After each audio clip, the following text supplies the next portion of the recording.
په شهر کې افغاني ښارګوټو کې له 10 کالو وروسته د اوبو رسونې یوه شبکه د نسیم ساحل موسسې لخوا د 3 لک افغانیو په ارزښت بیا ځلي جوړه او ګټې اخیستنې ته وسپارل شوه چې 600 کورنۍ ته به پاکې اوبه ورسوي.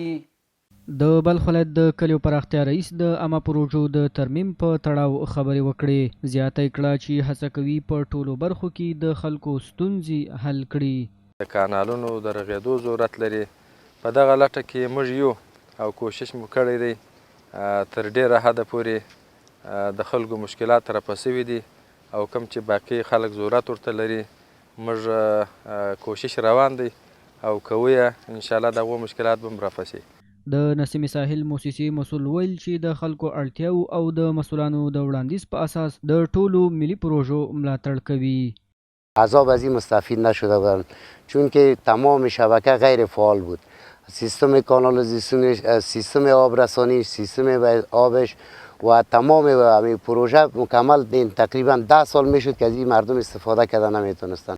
د نهرشاهي ولسوالۍ ولسوال د اسلامي امارت مسؤلانو هڅې او فعالیتونه وستایل او په دې برخه کې د لا زیاتې پاملرنې غوښتنه وکړه.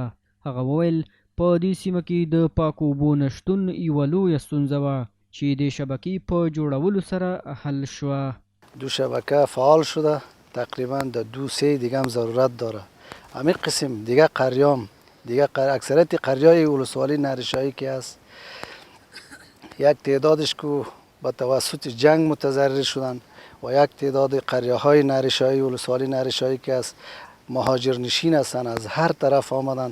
انتها در حالت مشکلات و سخت گرفتار است.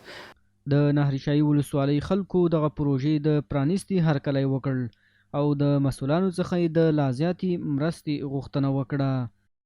کلي کې به دا کوڅه کې به یو نل کې خو زموږ چاره نه کېږي، ولې دا کوچنی دا وایي هغه هغه وایي هغه دا وایي. موږ غواړو چې کور په کور موږ ته یو پایپ تېر شي چې هغه یو ساعت موقت لري، 2 ساعت موقت لري، هر سړی خپلې اوبه راواخلي. او ما بسیار خراب بود، سابق هیچ او نداشتیم. ما تو خیت بود، توش نبودی او نبود، او که بودم شور بود دیگه.